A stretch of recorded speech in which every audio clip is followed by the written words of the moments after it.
The desk legs squealed against tile as he stood up, and everyone felt the room tilt. It was third period U.S. history, and the poster above the whiteboard reduced centuries into a neat ladder of progress.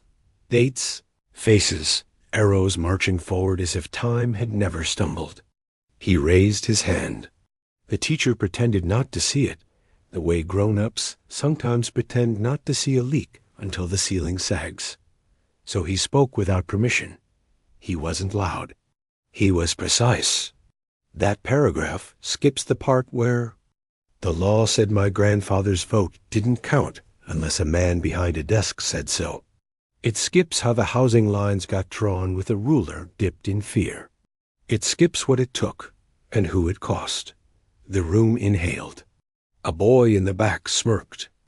The teacher's smile went stiff and then folded. "You're being disrespectful," she said, which is what people say when the truth lands out of turn. Out. The hall smelled like pencil shavings and disinfectant. The office smelled like a waiting room, built to train patients into apology. He sat with his backpack at his feet and a heat in his chest he didn't yet have a name for. On the referral slip, someone wrote defiance. That afternoon, the assistant principal added suspended. He went home with an absence note that didn't bother to mention presence. This is not the story of a perfect student and a villainous teacher. It's the story of a system that confuses obedience with learning, and what happens when a kid decides to test out of that course. It's about a boy with a binder full of receipts and a grandmother who taught him to bless his food and his questions. It's about the long route from a hallway to a hardback book, from a shutdown to a syllabus. And it's about a classroom that learned, eventually, to make room for the voice they once sent out into the hall. He grew up where bus routes braided neighborhoods into a kind of fragile tapestry, where the corner store owner knew who to float.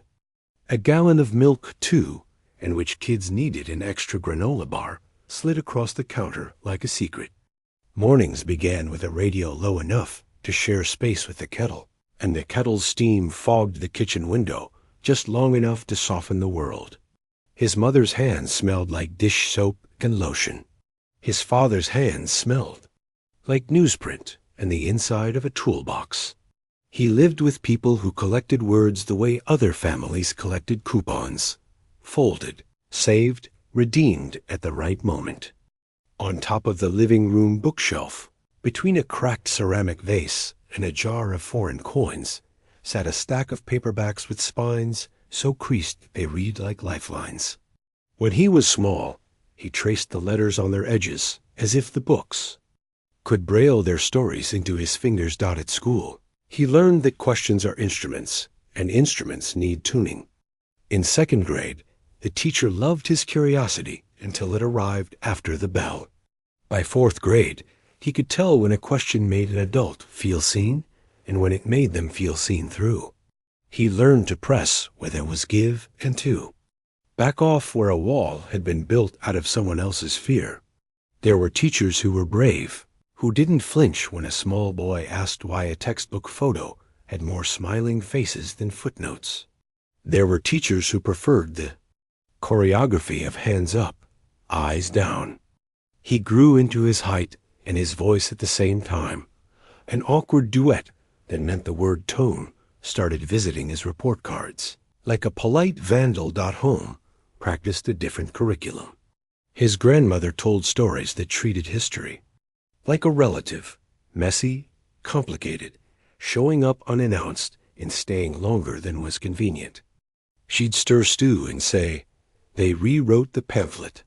We lived the chapter," and laugh the kind of laugh that carries both exhaustion and pride. His mother taped affirmations to the fridge. "You are not a problem to be managed." His father subscribed to the local paper and circled articles until the page looked like it had a rash, as if to say, "See here, this sentence is not the whole. Here is what they didn't print." He discovered the library, the way some kids discover a field where the grass grows just tall enough to swallow them whole. The librarian, who wore cardigans the color of thunderclouds and jewelry, They chimed if she turned too quickly, introduced him to aisles organized like thoughts. He took home more than he could carry, a memoir that did not apologize, a collection of speeches that did not beg, a novel where a boy like him was allowed to be more than a cautionary tale. He read on buses that sighed at every stop and in laundromats that smelled like oranges and clean cotton. He learned to sit in the noise and find a paragraph's quiet. The neighborhood taught him to translate. At the barber shop, men spoke in punchlines to avoid bleeding. At church, women prayed in verbs that felt like action items. At summer cookouts, someone's cousin would argue that nothing had changed, and someone's aunt would argue that everything had, and he liked the fact that both could be right, depending on which door you entered. He started writing because talking felt like a flood, and writing felt like a river moving directed, able to carve rocks slowly and honestly. He kept a notebook his mother bought at a discount store, its cover a cheerful blue. Inside, his handwriting leaned forward as if it were in a hurry to arrive at school. The climate wasn't a storm so much as weather you learned to dress for. Some days, the air tasted like boredom and potential in equal measure. Other days, surveillance replaced trust with the casual efficiency of a substitute teacher taking attendance. There were rules that made sense: don't hurt, don't steal, don't cheat, and rules that sounded like they'd been written to practice control. No hats, because hats are defiance. No phones, because phones are power. No talking out of turn, because talking feels contagious. He learned which administrators loved a student with a spine and which ones preferred a row of compliant shoulders. He learned, most critically, that truth without timing was a door without a handle. He kept knocking anyway. It began with a unit titled Triumph in Turmoil, and a slideshow that did more triumph than turmoil. The teacher narrated with the confidence of a podcast host. Bullet points, bolded names, a rhythm that didn't invite interruption. He waited as long as he could. When she skipped a case that had shaped his family's migration, he raised his hand. When she overlooked a policy that still shaped their rent, he raised it again. When she moved on to a sanitized paragraph about a law that had put his uncle on a list, he stopped waiting. "I need to say something," he began. Heads turned because kids recognize that tone like dogs recognize thunder. You said the law protected everyone, but it didn't. You said protests were disruptive, but they also kept people from disappearing. Quietly, you said the courts fixed it, but my aunt says the courthouse door opens easier if your name sounds like certain names. A murmur shuffled through the room. The teacher's smile performed patience. "Let's stay on topic," she sighed. He exhaled. "This is the topic." The boy in the back smirked and whispered, "Here we go," to the girl by the window. Someone risked a small laugh. The teacher's jaw softened, then set. "That's enough," she said, a phrase that has never yet been enough. He didn't sit, not because he wanted to win a fight, but because he didn't know how to go back inside a story that no longer fit. If we skip what hurt, we're not learning history. We're rehearsing a commercial. "Out," she said, pointing to the door as if the hinge were an argument. He gathered his notebook with the ceremony of a person leaving a table before the meal is done. In the hall, the posters spoke like promises. Every voice matters, education for all. He walked past them to the office, where the secretary had already laid out the yellow referral slip like a placemat. Under reason, the teacher had written. Talking back, under description, she'd scrawled. Disruptive. Defiant. He said nothing. He'd learned that silence, properly deployed, can be louder than any speech. The assistant principal arrived with a look that said she had been called too many times from too many things to referee too many feelings. "We can't have you challenging Ms. L in the middle of instruction," she said, not unkindly. "You can talk after class." He asked if she would write that down. not to be provocative, but because his mother had taught him that receipts aren't rude. They're responsible. Are you being smart? The assistant principal asked, and he considered the ambiguity of the word. He watched the pen in her hand hover over a line labeled action and drop to fill it with a single word, suspension. He went home with a letter in his backpack like a bomb that didn't explode until his mother read it.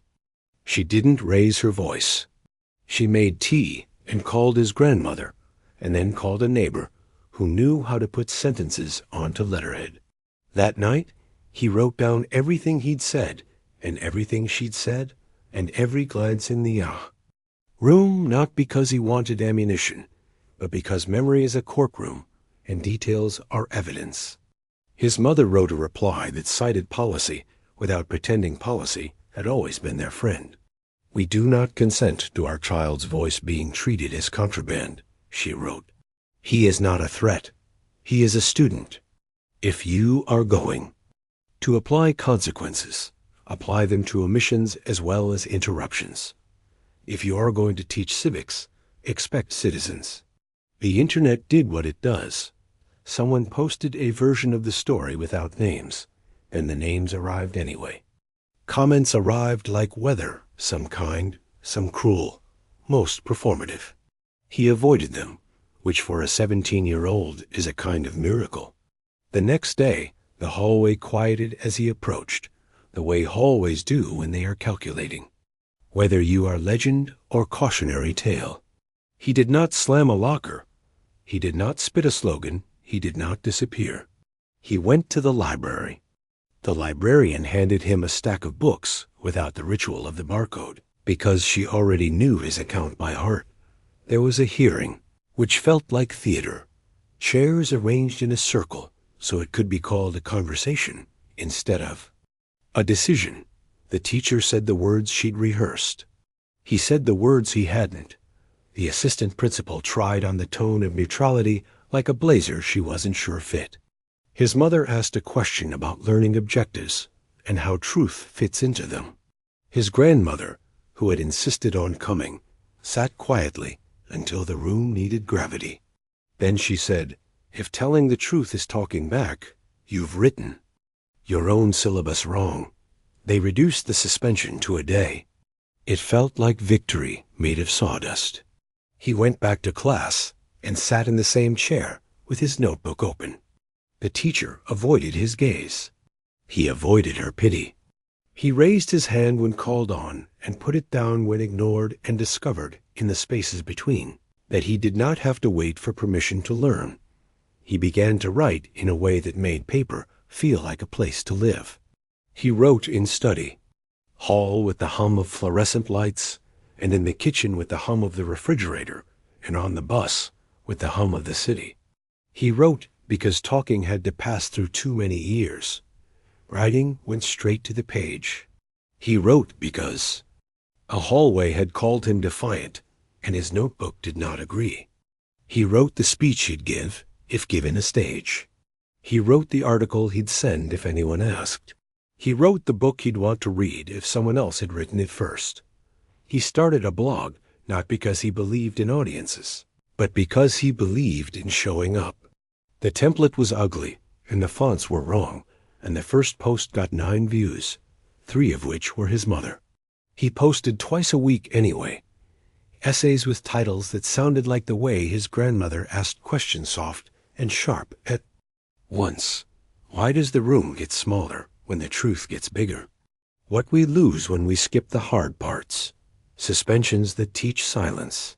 He did not name his school because he wasn't trying to win a scandal. He was trying to win a better conversation. People found him anyway. A teacher in another state who had been told to keep order. A kid on the other coast who had been told to learn your place. An auntie who wrote, "You sound like my nephew, and he needs to know he's not alone." He joined debate and learned that speed is not a substitute for substance. He learned to cite without being caged by citations, to make a point and then build a bridge to it so others could walk across without slipping. He learned, too. Lose and shake hands and go home and rework the argument until the loss felt like a draft instead of a dead end. He joined the literary magazine and learned that editing is the art of taking out the part you wrote to impress yourself, so the part you wrote to help someone else can breathe. He organized a teach-in with 2 friends and 3 teachers who were brave enough to risk an email from someone's parent. They called it Syllabus, the missing chapters. They didn't shout slogans. They taught sessions, a timeline of local housing policy, a map of neighborhood names before and after renaming, a reading of the school's own discipline data that turned numbers into witnesses. People came because the flyers promised snacks, and because teenagers can smell sincerity. A freshman asked if asking questions was safe now. He answered, not always, but it's safer together. He filed for the student government election because power without practice is a fantasy. He wrote a platform that didn't sound like other platforms. He proposed student observers at discipline hearings, a peer review for curriculum additions, a quarterly night where parents could ask the questions students were too tired to repeat. He lost by a handful of votes to a charming boy who promised better prom decorations. He put up posters congratulating the winner because losing without bitterness is also a practice. Then he met with the principal anyway and asked for a pilot of the Observers program. The principal said, "Let's try it," tentatively. Like a person learning to swim in water, he'd been standing in his whole career. He worked after school and sent money home because bills do not pause for enlightenment. He cared for his little sister and made grilled cheese better than any fancy sandwich because he learned the timing of flip and melt like a poem. He applied to colleges and wrote essays that did not perform trauma. They interrogated it. He got into 2, wait listed at 3, ignored by 1 he thought he wanted. He chose a school with a professor who replied to his email like he was already there. College widened him and sharpened him. He took classes where professors welcomed a raised hand and ones where they called on him to represent a whole category of people he had never consented to represent. He wrote for the campus paper and then quit when they cut the paragraph that mattered. He started a reading group in amazement where the paint peeled and discovered that the right book in the right hands at the right hour is a form of electricity. He interned at a civil liberties office and learned that policy memos are close cousins of prayers. He learned to sleep enough to make sense the next day. He didn't always. He wrote a long essay at a wooden table in the library with a wobble in one leg that he learned to ignore. He called it, with the audacity of someone who has decided to be useful, the classroom we deserve. He braided story and argument and research without letting any one strand strangle the others. He wrote like a person laying out a blueprint, not just what's wrong, but where the beams go, what material to use, how to calculate load. He sent it to a small magazine that paid $30 apiece and felt like a cathedral. They published. A teacher in his old district printed copies and slipped them into mailboxes. A father on a night shift read it at 2 a.m. and texted his wife, "This." A small press editor read the essay on a train and missed her stop. She emailed him an hour later with a subject line that made his hands shake. "Have you considered a book?" He did not reply immediately because he had learned that saying yes during adrenaline is a kind of gambling. He called his mother. He called his grandmother. He called the librarian who had once pressed a library card into his hand and said, "This is a key." Then he replied and said, "I have an outline." He did not. He wrote one that night. Proposal was part memoir, part map. He refused the shape of a grievance and chose the shape of a path. He told the story of the desk, the hallway, the referral, the hearing, the teach-in, the nights in the library when he could hear his own breath and the breath of the person asleep 2 tables over. He placed each story beside a design. Student. Voice counsels with real remit.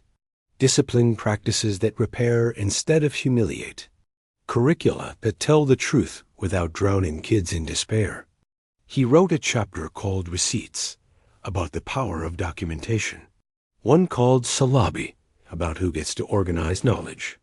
One called Bell Schedules, about time as a tool for care instead of control. He sent the pages and waited as if listening. For Rain on a Roof, the editor said yes, the kind of yes that feels like a hand on your back during a steep climb. The contract arrived, and he read it with a pen because he'd been raised to read contracts with pens. He asked for an advance that would let him write without counting hours too closely at the campus cafe. He asked for a clause that guaranteed classroom discounts and a donation of copies to under-resourced schools. The press said yes to more than he expected, and no to something that didn't matter. And he learned that grown-up negotiation sometimes looks like everyone walking away with dignity intact. He wrote in bursts and in drags. He ruined the first chapter twice and the second one 3 times, and then reclaimed them both with the quiet rage of a stubborn person. He turned in pages that made his editor write yes in the margins, and some that made her draw a small cloud with rain and the note, "This needs more weather." He learned to accept that his sentences were not him, and could therefore be moved, cut, improved without losing himself. He missed home, and the way his sister knocked on his door without waiting. He sent pages to the group chat, and they sent back voice notes that made him cry and laugh and keep going. The book arrived in boxes that smelled like ink and promise. He opened one with a box cutter like a surgeon, hands steady, and held the hardcover like it might tell him something he didn't know. The cover showed a desk and a door and a spiral of notebook paper like a staircase. The title was the one he'd written on the proposal like a dare. He did not have a party, because parties make him shy.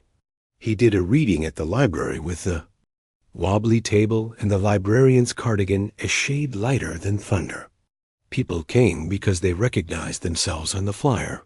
They asked questions that sounded like confessions.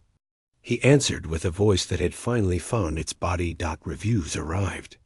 Some said he was wise beyond his years, a phrase that always feels like a compliment with a leash. Some said the book was useful, which felt like the highest praise he could imagine. A school district ordered 60 copies. A university ordered 300. A professor wrote to say she had put the book on her syllabus between 2 names. He had whispered to himself like prayers when he was 14. Then came the invitation with the subject line that tilted the earth. Please join us as a visiting author. It was from his old high school. Someone had recommended the book. The department had read it. The teacher who had sent him to the hall had retired. The principal had grown braver or older or both. They wanted him to come speak to the juniors.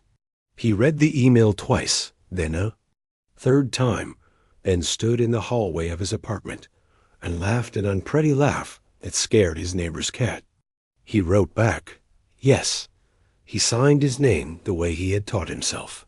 Careful and forward-leaning, he walked through the same doors he'd exited with a slip in his pocket and a heat in his chest.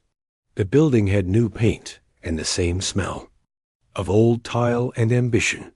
The office staff changed and the same calendar of spirit days. The librarian had retired. The library had better chairs and worse lighting. He went to the auditorium, which had learned the habit of hosting both pep rallies. And grief.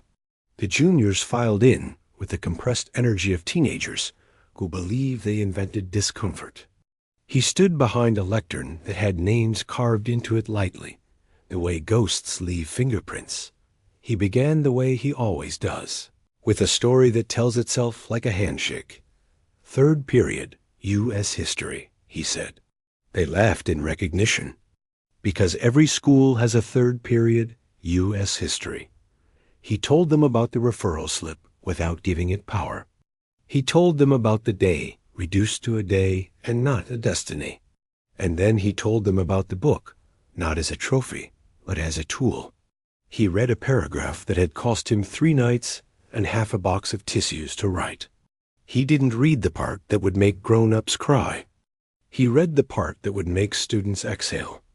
He didn't pretend that the building had become a cathedral. He acknowledged its rooms and their habits. He asked them how many had ever swallowed a sentence that mattered. Hands rose, then fell, then rose again when they realized the question had made a community out of them. He showed them a page layout and explained how a paragraph becomes a policy in the right hands. He asked them to write down a time the room had misunderstood them, and then, if they could, a sentence that could have corrected it. He collected slips of paper like a bouncer collecting covers, and left with a stack that felt like a future. After the talk, a teacher he didn't know came up and stood near him the way you stand near a door when you're not sure if you're staying or going.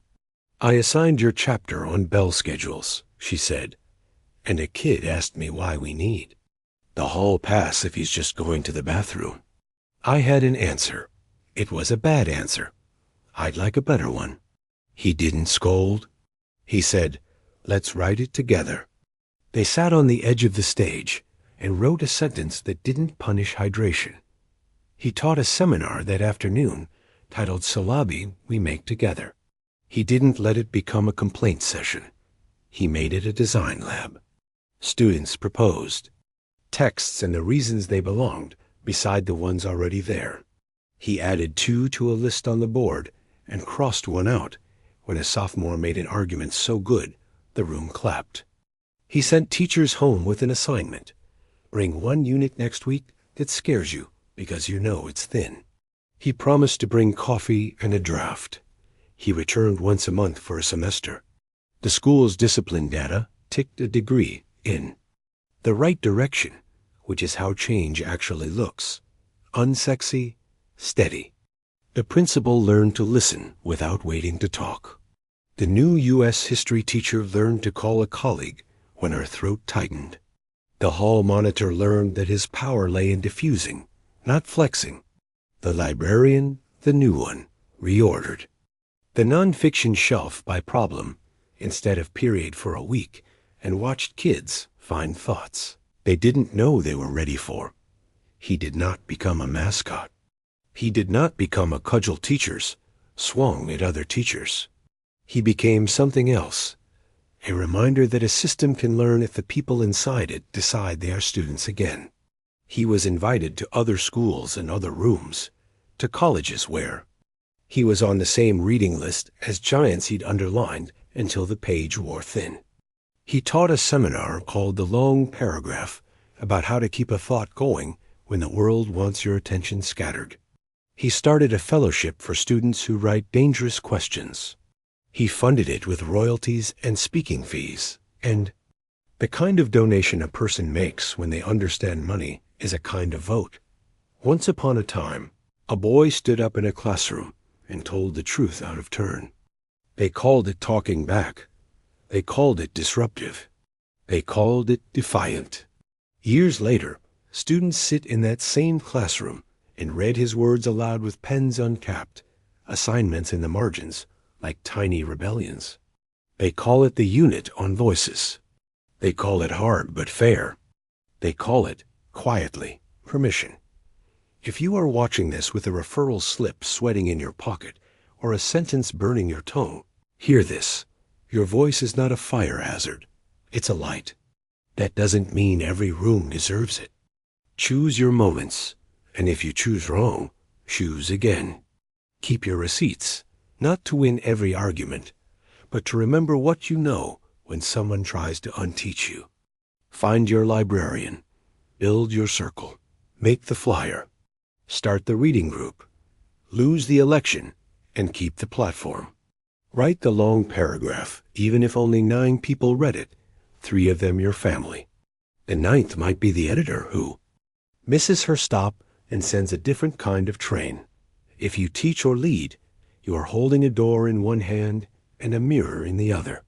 Make a room where the truth can arrive sloppy and on time. Replace policies that discipline curiosity with practices that sharpen it. Ask better questions than, "What did you say?" Ask, "What did we skip?" And who pays the price for our neatness? Put books on the list that argue with you.